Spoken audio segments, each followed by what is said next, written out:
partir de este momento, Mañanas Blue es periodismo en radio. Bienvenidos.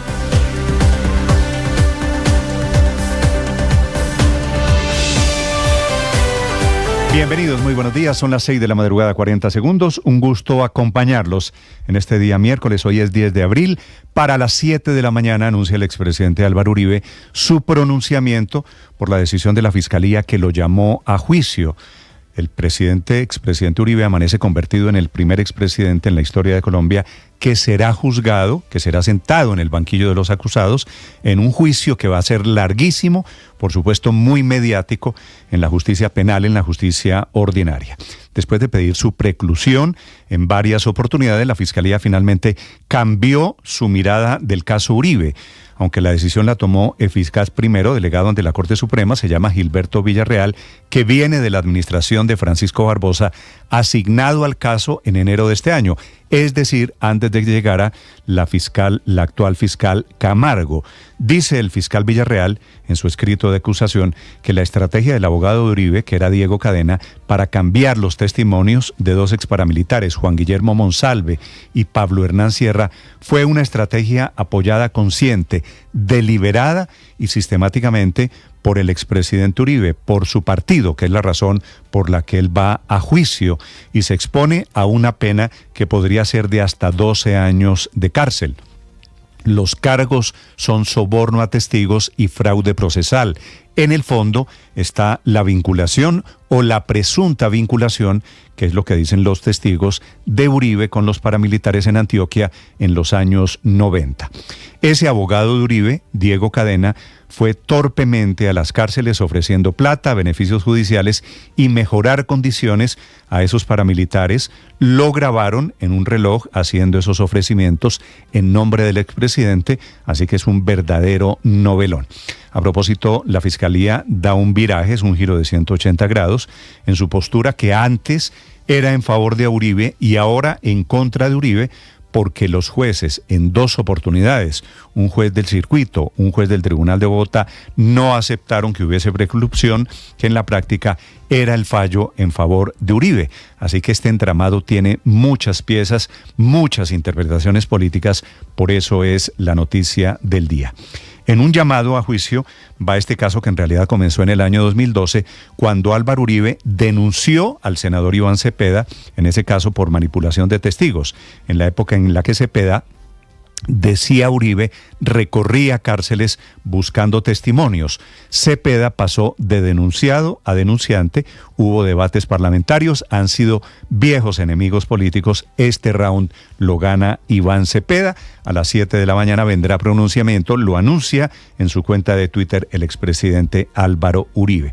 Los papeles se voltearon allí, como se le volteó al expresidente Uribe, que inclusive, producto de este caso, renunció a su condición de senador, al fuero que tenía cobijado en la Corte Suprema de Justicia, se fue a la justicia ordinaria y ahora tendrá que sentarse allí en el banquillo de los acusados.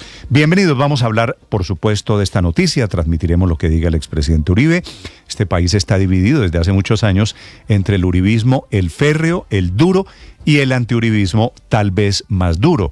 Y ocurre esta acusación en momentos en que gobierna el principal de los antiuribistas, que es Gustavo Petro.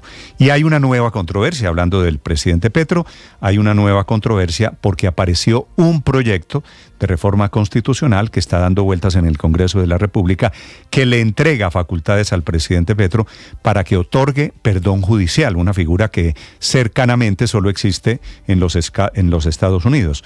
Un perdón para políticos, no sé si Álvaro Uribe, para militares, para delincuentes, ciudadanos condenados por delitos relacionados con la paz e inclusive por corrupción. Vamos a hablar de este tema en segundos, una denuncia que tiene en alerta al Congreso de la República, las alarmas, los bombillos los prende la senadora Angélica Lozano. El autor del proyecto es un amigo del gobierno, se llama Luis Fernando Rosas, que en la época, en la alcaldía de Petro, fue director del Instituto de Turismo, muy vinculado políticamente con el canciller Álvaro Leiva. Y fue el Rosas el que presentó esos nuevos artículos para crear una especie de poder omnímodo para que el presidente Petro decida quién es perdonado en Colombia y quién no. Vamos a hablar, entre otras cosas, de la paz total. La otra polémica del día son unas palabras del ministro de Defensa, Iván Velázquez, en medio de la crisis de orden público en el suroccidente por culpa de los disidentes de las FARC, los de Iván Mordisco.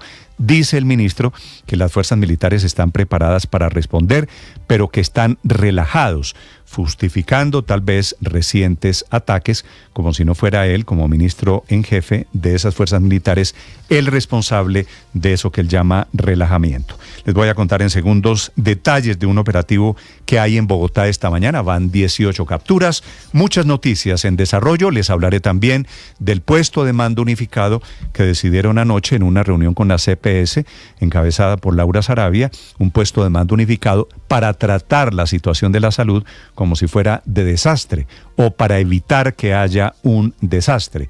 Un puesto de mando unificado en el que participarán también organismos de control para vigilar y monitorear la condición de la salud, de manera que la intervención de la CPS no se vuelva en un remedio peor que la enfermedad. Tenemos las conclusiones de la reunión de Caracas del presidente Petro con Nicolás Maduro. Hoy comienza a funcionar Chatico, que es el chat para que usted confirme cuándo le toca el racionamiento de agua en Bogotá. Está pasando en Bogotá, a propósito, lo que intentaron que no pasara. Y es que el consumo de agua se disparó antier y ayer. La gente está recogiendo agua. En vez de comenzar a racionar el agua, en vez de ahorrar agua, se aumentó el consumo, seguramente para contener los efectos del racionamiento que comienza dentro de 24 horas.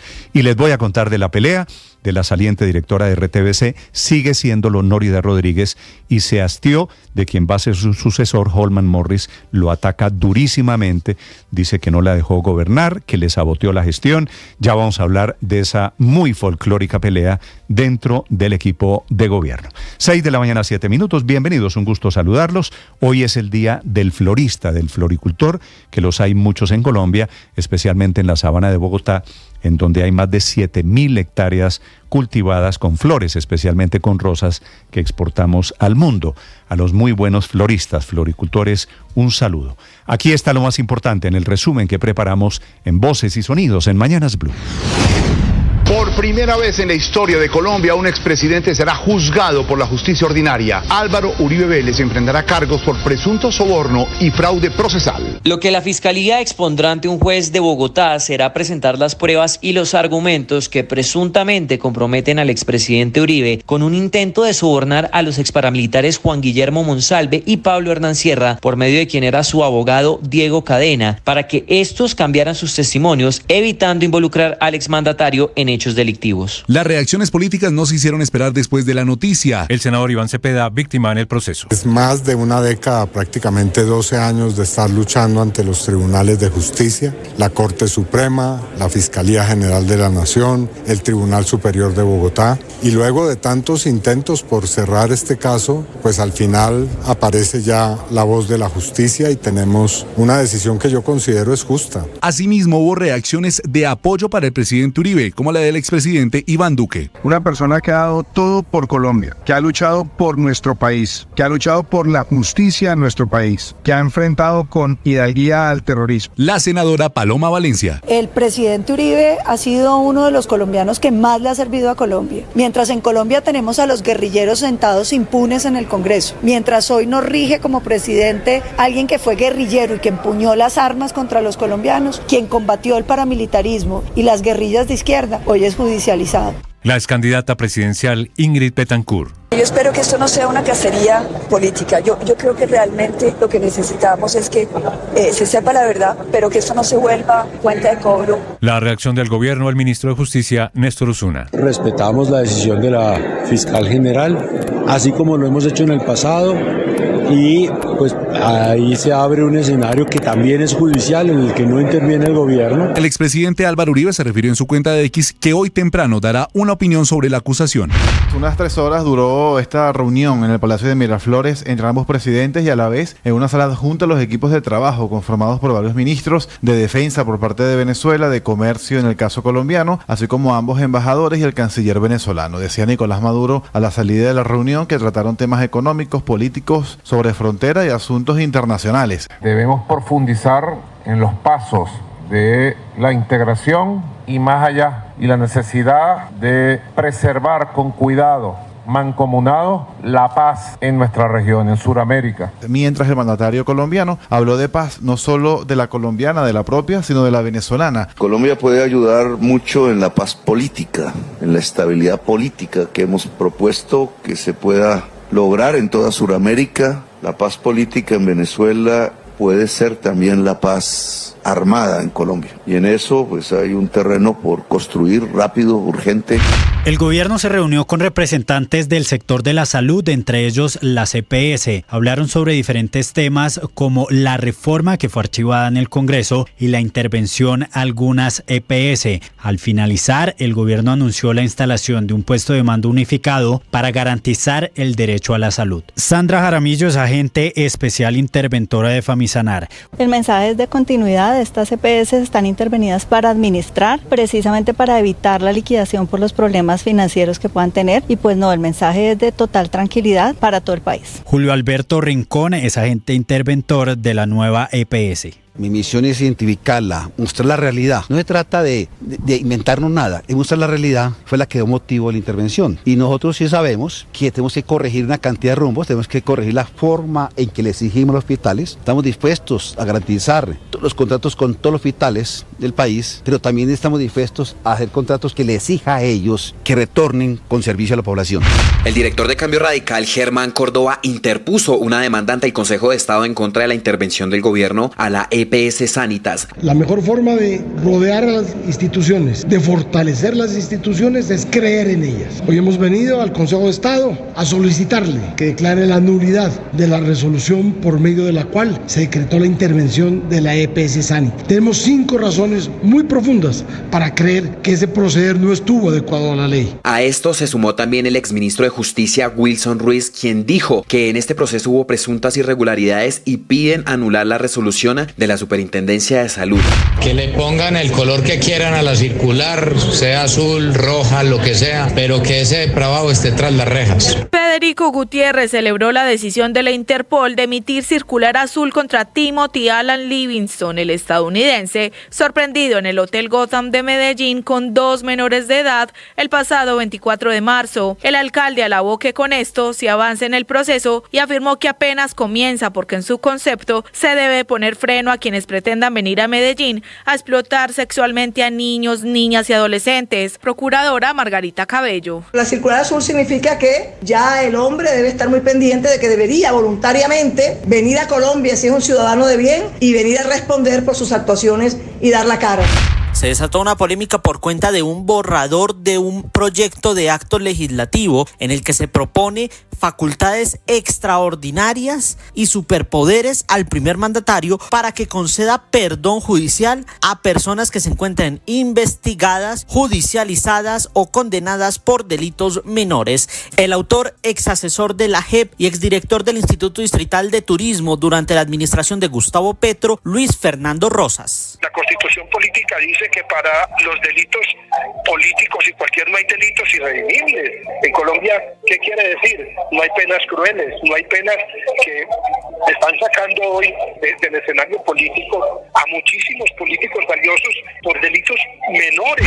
El ministro de Defensa, Iván Velázquez, pidió a las fuerzas militares y a la fuerza pública estar alerta frente a las amenazas de los ataques por parte de las disidencias de las FARC y las nuevas dinámicas de terrorismo como el uso de drones como explosivos. Saber que estamos en una situación difícil en la que tienen que tener las mayores precauciones, seguir cumpliendo con sus obligaciones, pero tener todas las precauciones en cuanto a los desplazamientos. Ellos están muy bien entrenados para esto. Lo que ocurre es que en ocasiones se relajan. Este no es un momento de relajamiento. Esta movilización es en defensa de la vida. ¡Por dignidad de sectores! Una jornada de marchas se vivió en varias ciudades del país. Sindicatos, estudiantes, centrales obreras y otras organizaciones se manifestaron por el Día Nacional de la Memoria y Solidaridad con las Víctimas y en apoyo a las reformas sociales del gobierno Petro. En Bogotá, alrededor de 8.000 personas se concentraron en la Plaza de Bolívar, según informó el puesto de mando unificado. Hoy llegó a su fin el mes sagrado de los musulmanes sin que se haya conseguido un acuerdo de alto al fuego en Gaza y sin la liberación de los israelíes secuestrados. Para marcar el fin del Ramadán, el líder supremo de Irán, el ayatolá Ali Jamenei, amenazó a Israel. Dijo que Israel debe ser castigado. Estos manejos fraudulentos involucraron a 3 instituciones clave de la nación venezolana que en su momento controló la ISAMI: Petróleos de Venezuela, la Superintendencia de Criptoactivos y la Corporación Venezolana de Guayana. El fiscal venezolano Tarek William Saab anunció la detención de uno de los hombres más poderosos del chavismo. El ex ministro Tarek El Aissami está señalado de hacer parte de una red de corrupción en la estatal petrolera PDVSA. Vaca, pierna derecha, juega por la media para Caicedo, balón del palo, balón del fondo, gol, gol, gol, gol, gol. Con gol de Deiber Caicedo, Junior empató 1-1 con Universitario de Perú en la segunda fecha de la Copa Libertadores. Con este resultado el Tiburón llega a 4 puntos y es el líder del grupo D. Por su parte, en Europa iniciaron los cuartos de final de la Champions League con 2 partidazos. Arsenal y Bayern Múnich empataron 2-2 en Londres y el Real Madrid y el Manchester City empataron 3-3 en España. Estás escuchando Blue Radio.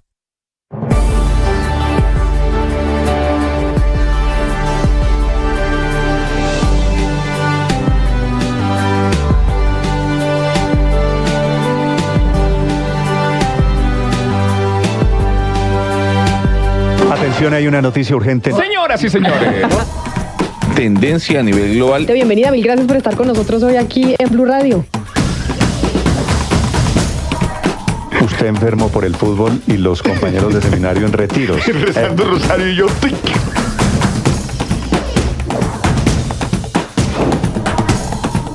Hay noticia del momento urgente en Blue Radio. Blue, más que radio.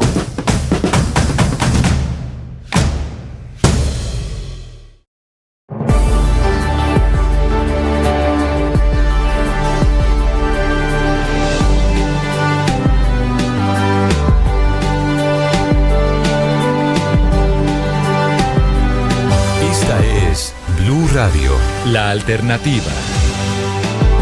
Varias noticias de última hora en este momento, 6:17 minutos. Hace un par de minutos escribe Felipe, el presidente Gustavo Petro, lo siguiente, comillas. Sí. Mi gobierno no persigue ni perseguirá a la oposición y se mantendrá lejos de cualquier intervención en los procesos de la justicia. La justicia siempre podrá esperar de mi gobierno respeto y protección de su independencia. Ya usted sabe por qué este trino del presidente Petro, ¿no? Sí, lo tengo claro, porque ayer pues la oposición, muchos de la oposición dijeron, arrancó la persecución, van a meter presos a los opositores, Felipe, etcétera. Y es bueno, el trino de esta mañana del presidente Petro permite decir, esta no es una decisión que toma la fiscal general de la Nación, que se posesionó hace un par de semanas. La decisión la toma un fiscal nombrado por el fiscal anterior, por Barbosa, que conoció el caso en enero de este año. Es decir, no es que la fiscal llegó hace 8 claro días. Que esa distinción siempre es difícil de hacer, Néstor.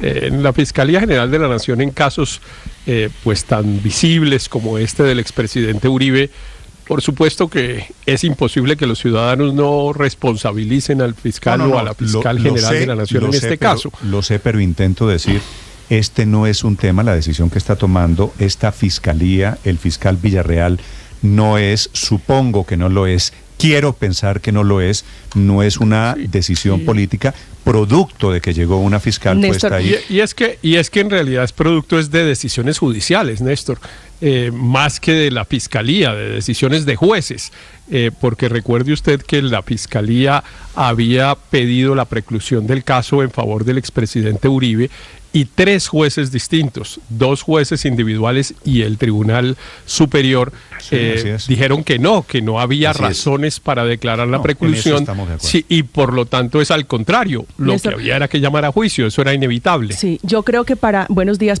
tranquilizar, digamos, a las personas que dicen que esta es la primera decisión, que es cierto, de la fiscal Camargo, hay que decirles que este es un fiscal, como usted dice, que venía de la administración del exfiscal Francisco Barbosa, es el fiscal Gilberto Villarreal Villarreal, que es el fiscal primero delegado ante la Corte, que tenía, Néstor, que este es el fundamento realmente técnico, un tiempo para tomar la decisión en contra del expresidente Uribe. 90 días que estaban próximos a vencerse, que es el tiempo que le da la justicia para decidir si llevaba a juicio al expresidente, como finalmente lo hizo, o si insistía en una nueva solicitud de preclusión. Se sabía que la Fiscalía tenía que modificar su decisión, Felipe, en conclusión, porque ya había sido derrotada cuando pidió la preclusión, archivar el caso contra Uribe. Así que esto, de alguna manera... Que era muy difícil, aunque jurídicamente era posible, pero pues era muy difícil que después de que 2 veces los jueces dijeran que que la Fiscalía no podía pedir la preclusión, pues que lo fuera a pedir la tercera en tercera vez. No, pues no había sino este camino, y bueno, ese es un camino que además le permite al expresidente Uribe ahora sí, pues defenderse, ejercer toda su defensa, mostrar las pruebas, que un juez las valore, y nada menos que ese juez va a ser la Corte Suprema de Justicia, según entiendo que es el de acuerdo. Pero guarden, hágame el favor, María Camila, o alguien guarden este trino, y le voy a explicar por qué. Porque es que la justicia no es solo la justicia penal. Entonces, es un trino muy interesante para cuando, por ejemplo, si el Consejo de Estado le tumba los decretos de la salud, a ver si la va a respetar como dice en ese trino. Es que guárdenlo. Bueno, repito el mensaje de esta mañana sin mencionarlo, pero por supuesto refiriéndose por supuesto. al caso. Debe haber un trino del presidente Uribe en un rato, decía usted esta mañana, porque el presidente anoche tarde, pues no sé, tarde 9:30, dijo que se pronunciaría hoy temprano, ¿no? Sí, va a ser, informa la oficina de Uribe, Felipe, el pronunciamiento de Uribe entre 7 y 7:30 de esta mañana.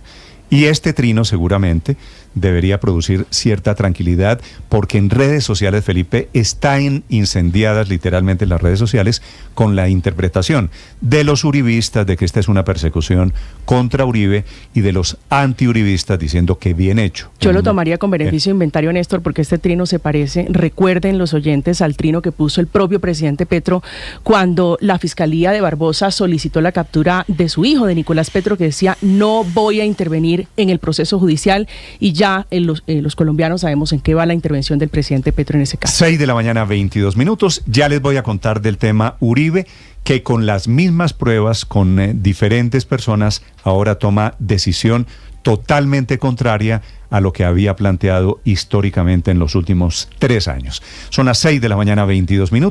Hay otra noticia de última hora, y es que el alcalde Galán está informando en este minuto que hay 18 capturas de delincuentes, la mayoría de ellos del Tren de Aragua. Slobodan Wilches. Néstor, muy buenos días. Se trata de operativos que iniciaron alrededor de la 1 de la mañana, concretamente en Usme, en Ciudad Bolívar, y donde se han encontrado un incremento en delitos como el tráfico de estupefacientes. De momento, Néstor, como usted dice, ya son 18 las capturas, pero esta cifra puede aumentar por un operativo que se desarrolla en este momento en la localidad de Suba. Escuchemos lo que ha dicho el alcalde de Bogotá, Carlos Fernando Galán, quien acompaña a esta hora los operativos. A partir de la 1 de la mañana empezaron operativos en 3 localidades de Bogotá esta mañana, en esta madrugada. La localidad de Suba, la localidad de Usme y en Ciudad Bolívar. Operativos para enfrentar organizaciones responsables de homicidios en varios puntos de la ciudad, también particularmente en Ciudad Bolívar. También organizaciones dedicadas al hurto de motos y también al tráfico de estupefacientes. Hay que insistir, Néstor, es que estos operativos iniciaron a la 1 de la mañana en Usme, en Ciudad Bolívar. La Policía Metropolitana de Bogotá ha confirmado la captura de 3 presuntos integrantes del Tren de Aragua, y durante este operativo que se llevó a cabo en la localidad de Kennedy, se les encontró a estos hombres panfletos con los que estarían extorsionando a comerciantes de la zona. También se les encontró más de 200 dosis de marihuana y también armas de fuego. Estamos esperando, Néstor, que el alcalde acompañe obviamente los operativos y que en algunos minutos entregue una rueda de prensa con los detalles de estos operativos, como decimos, de la Fuerza Pública, que se iniciaron desde la 1 de la mañana en Bogotá. Sí, dice el alcalde que esos detalles se darán a las 11 de la mañana. Es una estupenda noticia, porque salen de la criminalidad estos 18 delincuentes, y seguramente serán muchos más. Son las 6:24 a.m. Dentro de 24 horas, en un día, comienza el racionamiento de agua en Bogotá. Desafortunadamente, padre, está pasando lo contrario, y es que la gente ayer y antier consumió más agua. Lo teníamos previsto, ¿no? Era un miedo, era una inquietud. Pero bueno, ahora lo que hay es que seguir invitando al cambio de hábitos. Néstor, es que son hábitos. Mire, a mí me pasó esta mañana. Le cuento, me iba a cepillar los dientes, ¿verdad? Sí. Y abrí la llave. Automáticamente ahí mismo la cerré y fui y busqué el vaso. Sí. Y hacer el ejercicio, son hábitos. Pero la gente se queja hoy, la gerencia del acueducto en Bogotá ha consumido más agua, tal vez ahorrando o intentando llenarse de agua para el momento en que tenga que ahorrar, que es una gran paradoja. Consumo más hoy para ahorrar mañana. 6:25 minutos, César Moreno. Hola Néstor, muy buenos días. Sí, este es un efecto de pánico en el que los bogotanos y también de las zonas aledañas pues no podemos caer, porque no pasaron ni 24 horas desde el anuncio, eso fue el lunes, el anuncio de racionamiento de agua hecho por el alcalde Carlos Fernando Galán, cuando se desató este consumo de agua. El efecto de pánico que despiertan este tipo de restricciones pues se metió en el imaginario de los habitantes de la capital y los municipios que están acá cerca a la capital. Es decir, ante el anuncio de ese racionamiento, en lugar de disminuir el consumo de agua, la gente empezó a abastecerse de agua. El nivel de consumo estuvo 1.3 metros cúbicos por encima de la media. Estuvimos en semanas donde se consumía entre 16 y 17 metros cúbicos de agua por segundo. Y desde el lunes hasta hoy, cuando Galán hizo el anuncio del racionamiento, pues se pasó a 18 metros cúbicos. Así lo confirmó la directora general del acueducto de Bogotá, Natasha Bendaño, de Noticias Caracol. Sí vimos hoy un aumento en el consumo, subimos a 18.3 cuando veníamos semanas por debajo de 17 o incluso muy cercano a 17. Entonces puede ser una inicial como sobrereacción, pero ojo, no nos va a servir entonces y eventualmente nos deberíamos poner más restrictivos.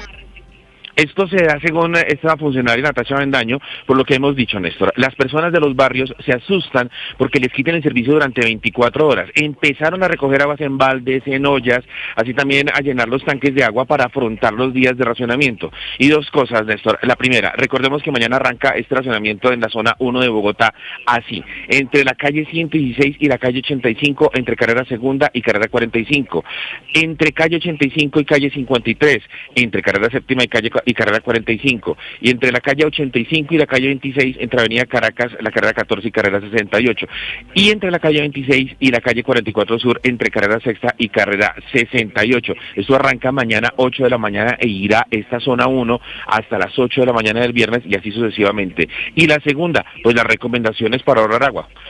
Rápidamente, Néstor, usar un vaso para el cepillado de dientes, recolectar un agua en balde del agua fría de ducha, pero mientras usted se está bañando, cerrar la llave cuando se afeita, y todas las recomendaciones que hemos escuchado a lo largo de Mañanas Blue y de todos nuestros panelistas. Gracias, César. 6 de la mañana, 27 minutos. Felipe, me informan esta mañana desde grandes supermercados, hipermercados, superficies comerciales, que están agotadas, yo no sé cómo se digan, tanques, canecas, poncheras, ollas, todo lo que sirve para recoger agua. ¿Qué es lo que explica esta noticia que está entregando César?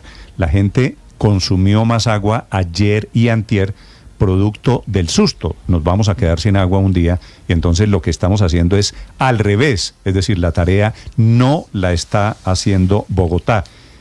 ¿Cómo le dicen en la costa? Calambuco, puede ser ponchera, cutambo, es decir, no sé, el bidón, canecas, digo yo. ¿Cómo? El bidón. Bidones, todo eso. Bueno, es lo mismo. Lo que debería ser temporada, Felipe, de ahorro, se está consumiendo desafortunadamente más agua en Bogotá. 6 de la mañana, 28 minutos.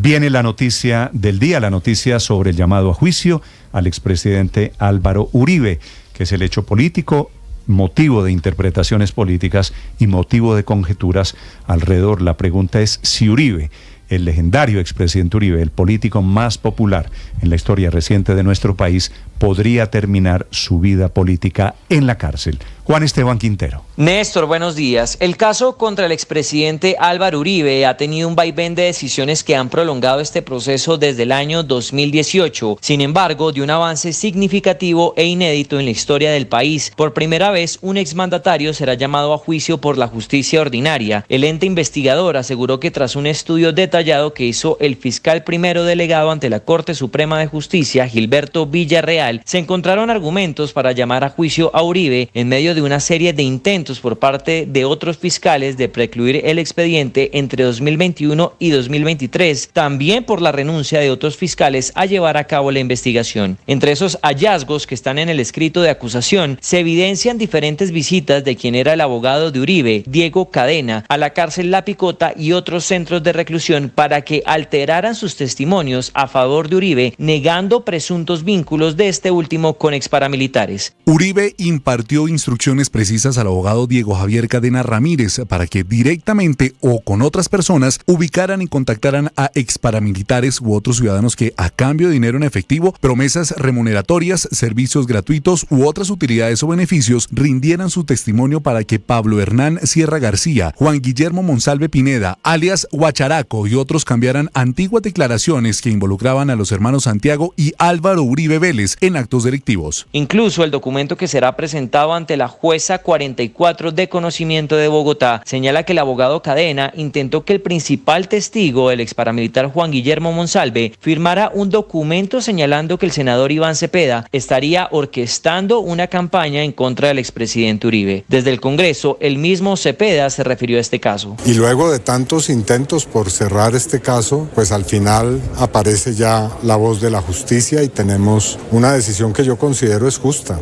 porque responde al hecho de que hay muchas pruebas, un acervo probatorio enorme, que ameritan que ante la justicia el expresidente Uribe tenga hoy que comparecer y bueno, respetando su derecho al debido proceso y a la defensa. Por supuesto, las reacciones en todo el legislativo no se hicieron esperar. Desde el Centro Democrático, el representante Hernán Cadavid cuestionó a la actual fiscalía. Ante esas afirmaciones, la senadora por el pacto, María José Pizarro, resaltó que fue el mismo líder del Centro Democrático quien decidió ser juzgado por la fiscalía cuando renunció a su curul en su periodo como senador. Lo primero que hay que decir es que sorprende mucho que la misma institución de la Fiscalía General de la Nación, con prueba suficiente, en 2 ocasiones anteriores ha solicitado la preclusión del caso y hoy en vigencia de la nueva Fiscalía, alternada por la presidencia del gobierno Petro, pues hay un nuevo enfoque que tendremos que conocer cuál es ese alcance y qué sucedió de nuevo. Se desconoce cuándo será la primera audiencia. Sin embargo, juristas y otros penalistas argumentan que el trámite antes de llegar al juicio podría tomar en promedio de 3 a 4 años. Juan Esteban Quintero, Blue Radio. María Camila Orozco es periodista. Está en Mañanas Blue. Ya son las 6:32 de la mañana. Por primera vez en la historia de Colombia, un expresidente es llamado a juicio por la justicia del país por cuenta de un proceso que comenzó hace más de 10 años con una denuncia del propio expresidente Álvaro Uribe Vélez en contra del senador Iván Cepeda. Por eso el exmandatario va a ir a juicio como presunto determinador de los delitos de soborno a testigo y fraude procesal. Es una decisión del fiscal Gilberto Villarreal, un fiscal que fue designado en la administración de Francisco Barbosa. Es el fiscal primero delegado ante la Corte Suprema de Justicia, que asegura que Uribe Vélez, contando con el apoyo consciente, deliberado y sistemático y de múltiples personas bajo la coordinación y la dirección y con el beneplácito o el patrocinio, materializó la estrategia que idearon para lograr testimonios y documentos que dieran cuenta de hechos o situaciones parcialmente ciertas o que no correspondían a la verdad y que les sirviera para falsear o poner en duda versiones que ya habían rendido varios testigos en contra de él y en contra de su hermano Santiago. Contrario a lo que ya habían ordenado y encontrado y decidido en el caso Uribe los anteriores fiscales Gabriel Jaimes y Gabriel Cárdenas, que habían pedido la finalización del proceso, Villarreal dice tener evidencia de que el expresidente determinó, es decir, le ordenó al abogado Diego Cadena para que entregara y prometiera dinero y otras utilidades a testigos para que faltaran a la verdad o la callaran al punto de inducir en error a la propia Corte Suprema de Justicia. Los testigos a los que se refiere y a los que habría visitado, a los que visitó Cadena en las cárceles para pedirles que se retractara, en defecto acusaran al senador Cepeda, son Juan Guillermo Monsalve y Pablo Hernán Sierra, 2 exparamilitares que declararon en contra de los hermanos Uribe Vélez. Por eso que para la Fiscalía una de las pruebas determinantes de que Cadena actuaba por orden del expresidente Uribe es una llamada que el exmandatario hizo a un amigo, a Juan Guillermo Villegas Uribe, para que a su vez contactara a los familiares del testigo Monsalve Pineda y le confirmaran que en efecto Diego Cadena iba a las cárceles a visitarlo de parte suya. Otro hecho que la Fiscalía está dando por cierto y que tendrá que probar en juicio es que Cadena, siguiendo las mismas órdenes del expresidente, contactó y entrevistó en la cárcel el buen pastor al exfiscal Hilda Janet Niño Farfán para que diera su versión sobre un supuesto complot o confabulación del entonces fiscal Eduardo Montealegre Linet, su vicefiscal Jorge Fernando Perdomo, con incluso magistrados de la Corte Suprema de Justicia como José Leonidas Bustos, para que participaran en el proceso de Santiago Uribe Vélez y que él fuera acusado y enjuiciado injustamente. Con este relato, convertido ahora en escrito de acusación, en la Fiscalía y la Judicatura comienzan una carrera contra el tiempo producto del fantasma de la prescripción, que tiene que contarse 6 años a partir del llamado de indagatoria, que fue el 24 de julio del 2018. Pero sobre todo, el gran reto para la Fiscalía va a ser probar en juicio que testigos como Juan Guillermo Monsalve ahora dicen la verdad, aunque hace más de 10 años haya dicho ante la propia Fiscalía que no le costaba nada en contra de Álvaro Uribe Vélez, que se está exponiendo a una pena entre 6 y 12 años de cárcel, aunque todavía se presume inocente hasta que sea vencido en juicio. Camila Carvajal es periodista. Está en Mañanas Blue. 6 de la mañana, 35 minutos. El sistema de salud en Colombia está en una crisis similar a una catástrofe y el gobierno lo sabe. Quizá esa es la explicación para entender por qué fue instalado desde hoy el PMU, como se llama al puesto de mando unificado, en el que se sentarán todos los involucrados en el sistema para intentar resolver la crisis. Un puesto de mando como el que se ha creado en la época de los incendios, los derrumbes, la falta de agua o cualquier otra emergencia de gran impacto como la que está viviendo en temas financieros el sistema de salud.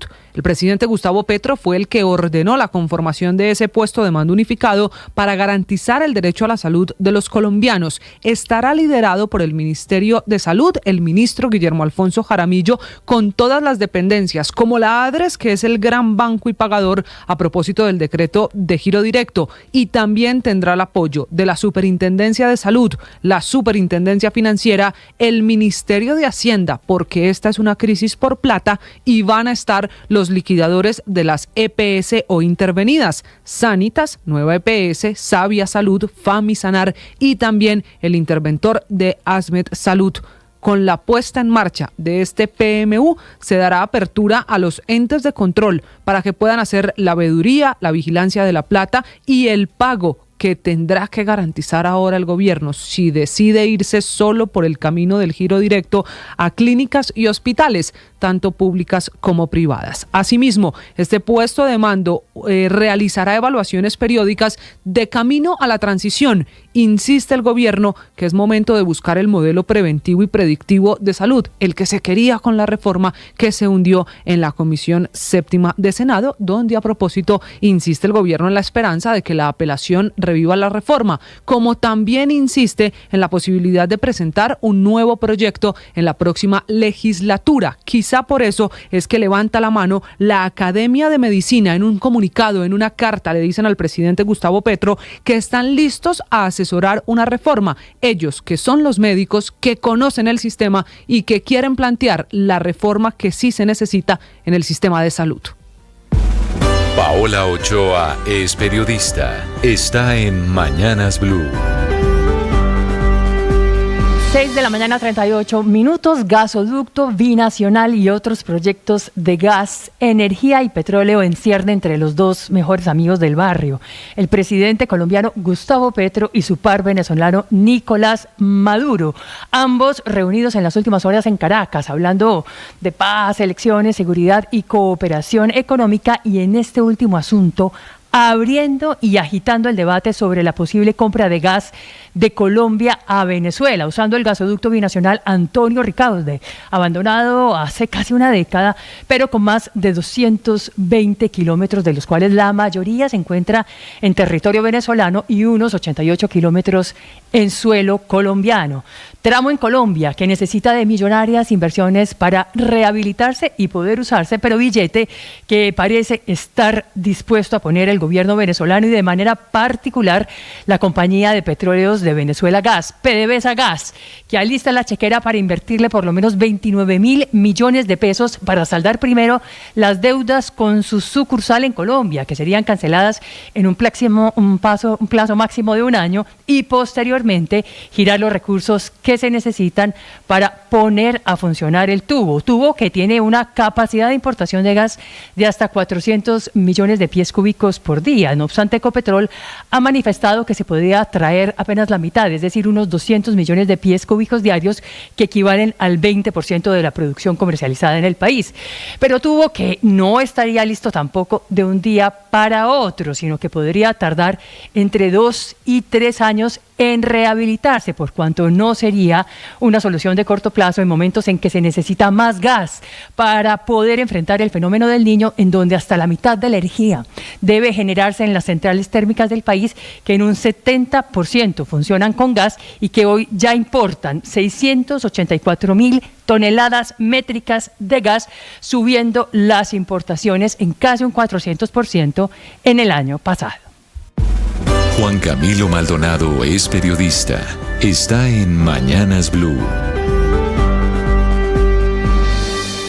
6 de la mañana, 40 minutos. En ocasiones se relajan. Esa fue la inusual declaración que lanzó el ministro de Defensa Iván Velásquez en contra de más de 220.000 miembros del Ejército Nacional, más de 56.000 efectivos de la Armada, 13.000 de la Fuerza Aérea y 185.000 policías que conforman en estos momentos las fuerzas militares y que a diario están enfrentando las amenazas y acciones de grupos armados ilegales. La frase la soltó el ministro de Defensa desde el Cantón Norte, en Bogotá, en una ceremonia con familiares de militares víctimas del conflicto armado, en tono de reclamo ante los golpes que han recibido las fuerzas militares por parte de las disidencias de las FARC en los últimos días. Las mismas disidencias a las que el ministro Velásquez les da ya una ventaja táctica y reconoce que se han expandido con un control territorial en al menos 147 municipios del país. En defensa de las tropas tuvo que salir el comandante del ejército, el general Luis Mauricio Ospina, con un mensaje claro: no estamos relajados, estamos haciendo la tarea. Y no solo desmintió a su jefe, al ministro de Defensa, negando que las disidencias de las FARC se estén fortaleciendo. El general Ospina también contradijo al ministro Velásquez y considera que los grupos armados en el país se están desmoronando. Mientras la moral de la tropa se impacta con las órdenes poco motivadoras del ministro de la Defensa y los militares en terreno y los que están en combate se consideran maniatados por el cese al fuego, al que le quedan al menos 4 meses medio suspendido en 3 departamentos y que las disidencias se lo saltan constantemente, las negociaciones de paz entre el gobierno Petro y las disidencias de las FARC están en el peor momento. Esto porque el que sí parece estar relajado es Néstor Gregorio Vera, alias Iván Mordisco, quien en este momento no tiene control sobre todos los frentes, por lo que existe una división interna entre bloques de las disidencias y no hay una posición de acogerse a un acuerdo para dejar las armas. La relajación para el ministro Iván Velásquez, que tanto la pide, vendría si se levanta el cese al fuego con las disidencias, y por eso le recomendó al presidente Gustavo Petro que lo suspenda en todo el país. Sin embargo, el presidente Petro, a pesar de las violaciones, dijo que el diálogo continúa. Estás escuchando Blue Radio.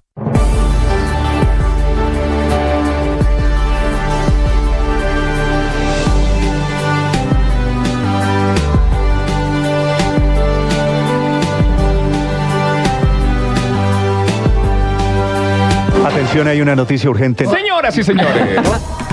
Tendencia a nivel global. Bienvenida, mil gracias por estar con nosotros hoy aquí en Blue Radio. Usted enfermo por el fútbol y los compañeros de seminario en retiros. Rezando Rosario y yo.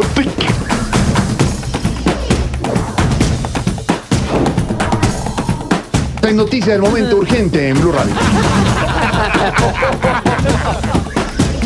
Blue, más que radio.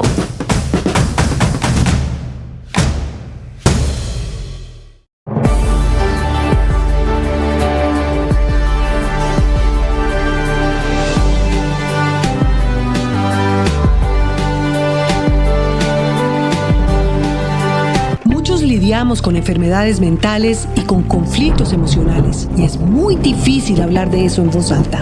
Soy María Elvira Arango y los invito a escuchar Qué Locura, historias reales de lo que no se habla, con testimonios conmovedores y con expertos y especialistas. Escúchenos, este es un lugar seguro. Este podcast es impulsado por porquequieroestarbien.com, el programa de salud mental de la Fundación Santo Domingo. La producción es de La No Ficción y Boombox de Caracol Televisión. Encuentre todos los episodios del podcast en boombox.com.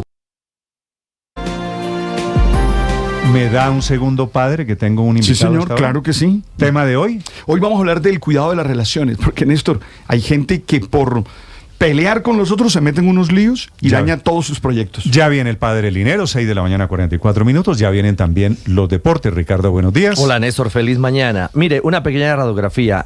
Junior con Mané Díaz, el papá de Lucho en la tribuna, no ganó en Libertadores. Vamos a contar detalles de eso. ¿Anoche? Fue anoche tardecito. 1-1. Y se salvó, ¿no? Sí, se salvó. Al final incluso tuvo ese equipo peruano en serio, un remate en el horizontal, estuvo cerca de también llevarse la victoria. Bueno, ya les vamos a contar detalles en Libertadores, colombianos protagonistas y esta Champions que nos tiene encantado. Hay partidos inolvidables. Partidazos. ¿Usted vio el 3-3? Estaba canaleando, vi el 3-3 y el 2-2. Yo después vi el 2-2. Yo vi primero el 3-3, después el 2-2. Usted vio la jugada, el arquero le va a sacar, ¿verdad? Y se la pone al central. Usted sabe que hace el central, la agarra con la mano. Era penalti. ¿Usted vio eso? Sí. Y el árbitro le dijo, no, hombre, es un error de niños. Sí, no lo voy a pitar, dijo. 6 de la mañana. Ya viene el padre Linero y ya viene Ricardo Rego con los deportes. Antes quiero saludar al abogado, al hombre que es el penalista que defiende a partir de hoy llamado a juicio el expresidente Uribe, que lo defiende ya sentado en el banquillo de los acusados. Es el doctor Jaime Granados. Doctor Granados, bienvenido, buenos días. Buenos días, Néstor. Un saludo muy especial a ti y a toda la audiencia de Blue Radio. Doctor Granados, a usted como defensor del expresidente Uribe, ¿le parece una buena o mala noticia que lo hayan llamado a juicio? Pues claro, Néstor, que es una mala noticia porque es un expresidente, de la dignidad de él, del legado para la historia, tener que ser sometido a esta situación. No es nada agradable para ninguna persona y menos a alguien de su figura histórica. Pero desde el punto de vista técnico, jurídico, que es lo que a mí me corresponde, pues es la oportunidad que tenemos nosotros, manteniéndose incólume la presunción de inocencia de Álvaro Uribe Vélez, de poder refutar todas las infamias, todas las mentiras que se han dado, en este caso, de contrainterrogar a los testigos que han sido evasivos y de que se sepa la verdad. Y la verdad es lo que finalmente para la historia va a quedar, de todo lo que ha sufrido por una verdadera persecución desde hace muchos años política el presidente Álvaro Uribe Vélez. Doctor Granados, la Fiscalía dice que el expresidente Uribe fue el determinador en la compra de testigos, en el fraude procesal. ¿Han contemplado la posibilidad de aceptar cargos? En modo alguno, jamás. Eso es una aberración. Quiero decir, Néstor, después de haber estudiado este caso durante casi 6 años, de conocer cada elemento de prueba al detalle, que no existe ningún elemento, ninguna prueba que pueda llevar a afirmar a alguien de que el presidente Uribe Vélez determinó al abogado Cadena ni a cualquier otra persona a cometer ningún delito. Eso es algo que no se soporta en las pruebas, que evidentemente la Fiscalía fracasará en su intento de probar lo que no ocurrió. ¿Y por qué el abogado, entonces, sin el visto bueno de Uribe, fue a las cárceles a convencer a Monsalve y a Vélez y a Sierra y a la señora Deyanira Gómez de cambiar un testimonio contra el expresidente Uribe?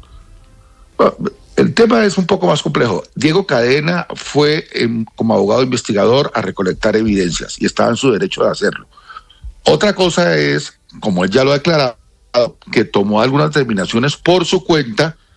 Algunas las informó posteriormente al expresidente Álvaro Uribe Vélez, otras no se las informó sino ya después de que el caso se había hecho público, y por supuesto no puede ser nadie determinador de lo que el otro ha hecho, bueno, regular o malo, sin su conocimiento y su consentimiento. Ya se verá en su momento, en este juicio tendremos la oportunidad de dejar eso absolutamente claro. Sí. ¿Qué hizo Cadena, doctor Granados, sin el consentimiento del expresidente Uribe?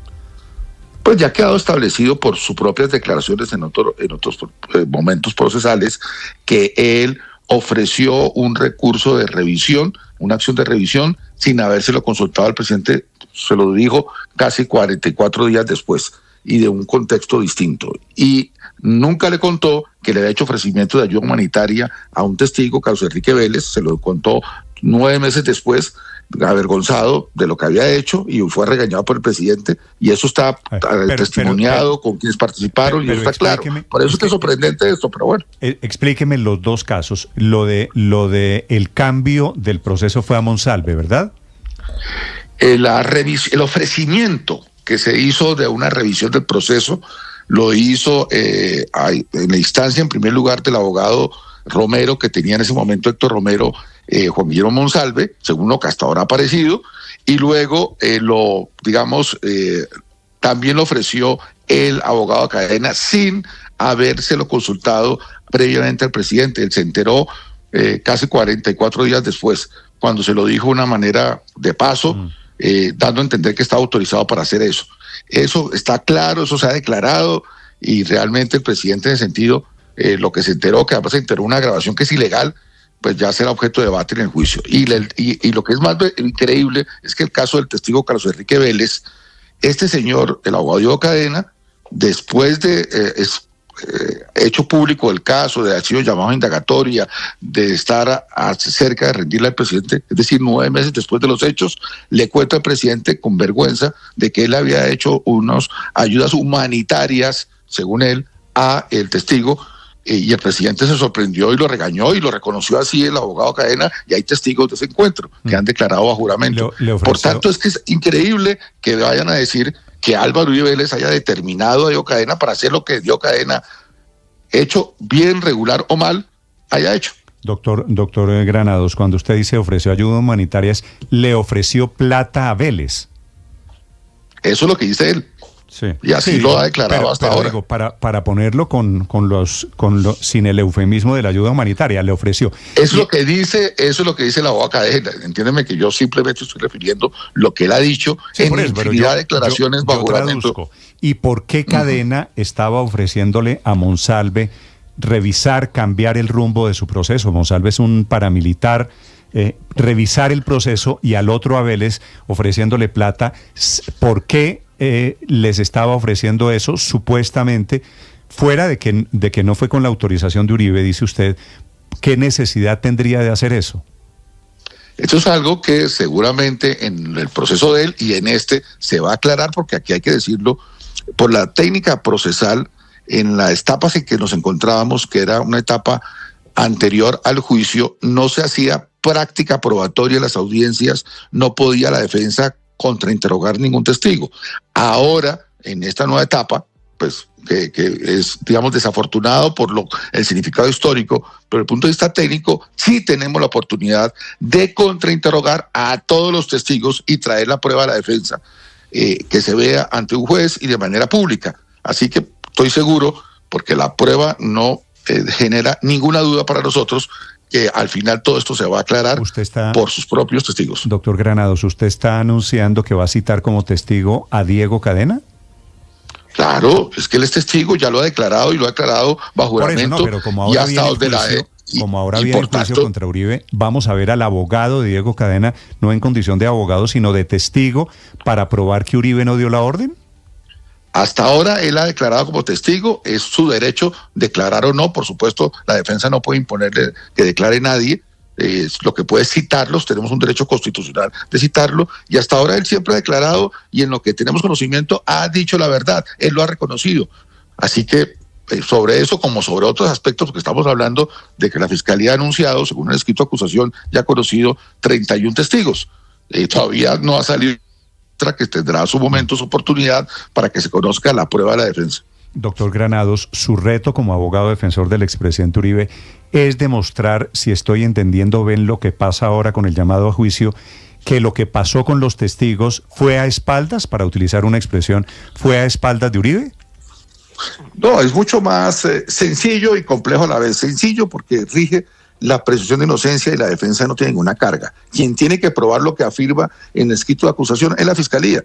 Y estoy convencido que no tiene cómo probar la Fiscalía lo que no ocurrió. Es un tema de elemental lógica. Pero además de eso, tenemos otros desafíos, porque aquí se cometieron una serie de irregularidades graves. Por ejemplo, al presidente se le violó la inviolabilidad de sus comunicaciones. Eso está muy claro, tanto porque fue objeto de una interceptación ilegal de comunicaciones, como también porque fue objeto de un seguimiento de comunicaciones con quien fungía como su abogado investigador. Entre otras muchas irregularidades que sería prolijo en una entrevista venir ahora a decirlas, ni tampoco voy a revelar todas mis cartas de todo el equipo de la defensa antes de que ocurra, que es en las audiencias, Doctor por respeto Granados. a los jueces y por respeto, por supuesto, a la opinión pública. Sí, doctor Granados, quiero volver al rol del presidente Uribe, que es relatado por el fiscal Villarreal en este escrito de acusación, y quisiera preguntarle qué interpretación o qué explicación tienen ustedes de un hecho que es determinante para la fiscalía, y es una llamada que hace el expresidente Uribe a un amigo suyo, a Juan Guillermo Villegas Uribe, para que éste contactara a la familia de un testigo para que le diera certeza de que el abogado Cadena iba de parte del expresidente Uribe a visitarlos a las cárceles. Uribe llama a Villegas a decirle... Contacte a la familia de Monsalve para que la familia de Monsalve que Cadena va de parte mía. ¿Cuál era la intención y el propósito de esa llamada, doctor Granados, si existió? Pues es que hasta ahora ha quedado muy claro. El abogado Diego Cadena, que era abogado investigador del presidente Álvaro Uribe Vélez, en ese momento senador de la República, había ido a la Modelo a visitar, a la Picota, a visitar a Juan Guillermo Monsalve, que aparecía como un potencial testigo a juicio en ese momento del abogado Cadena, y que había recibido información de parte de terceros de que tenía intención de retractarse.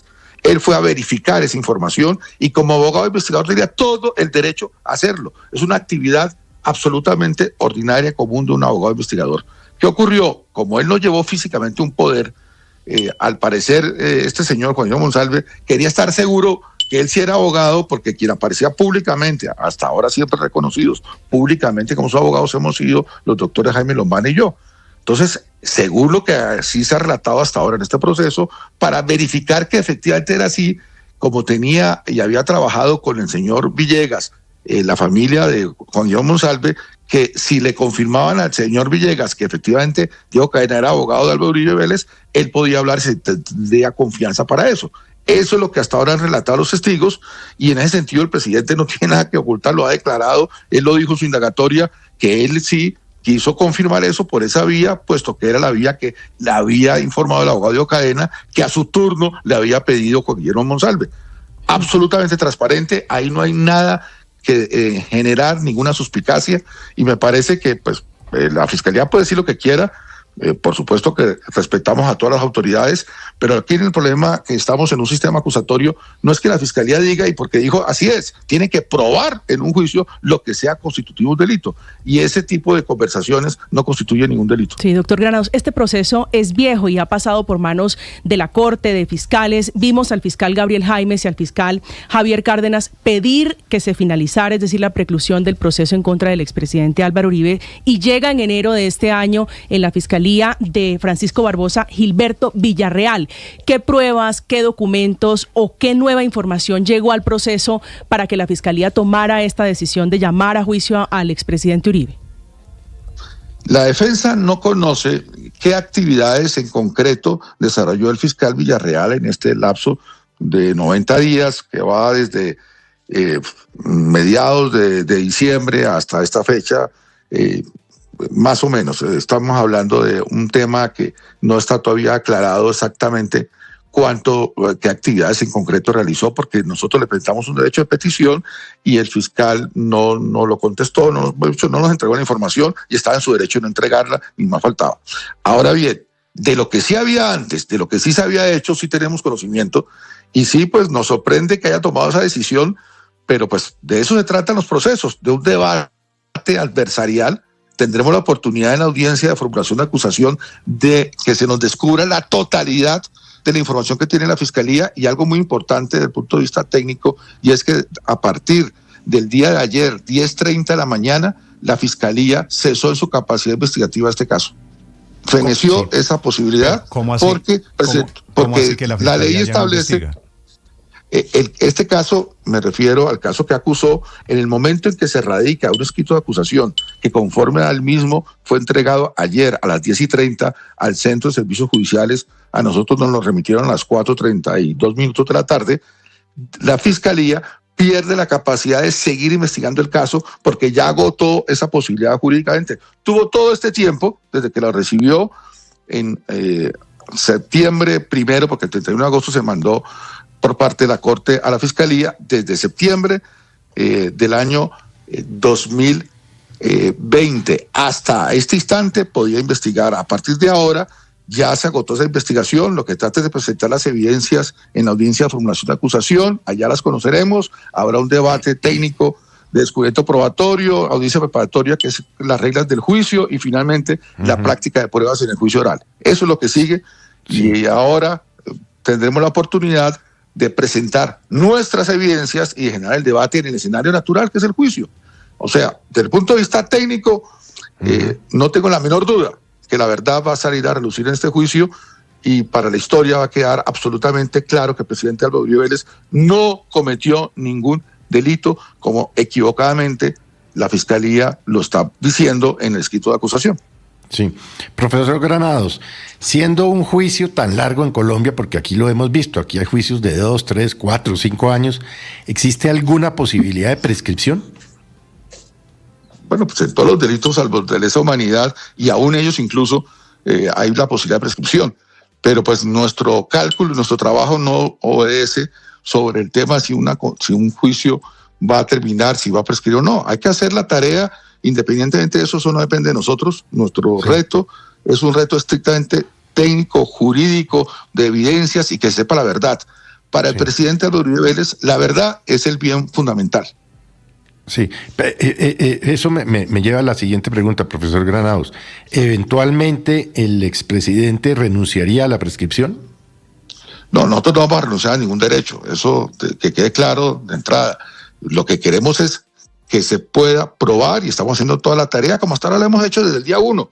Aquí no ha habido sino un reclamo constante de que se cumpla y se respeten las normas jurídicas. Al presidente se le investigó a escondidas, se le negó la existencia de una investigación, al presidente se le violaron sus derechos de violabilidad a las comunicaciones, que tenemos todas las personas, y él no es uno menos para no tenerlo. Al presidente se le sometió a unas filtraciones sistemáticas del caso ante ciertos periodistas. Al presidente se le llevó de una manera grosera a que ni siquiera se le permitiera rendir su versión libre antes de llamarlo públicamente a una indagatoria. Al presidente, además de eso, se le sometió al escarnio de una detención inmerecida, así fuera domiciliaria, y al presidente además se le ha llevado a este proceso de estar sometido a unas audiencias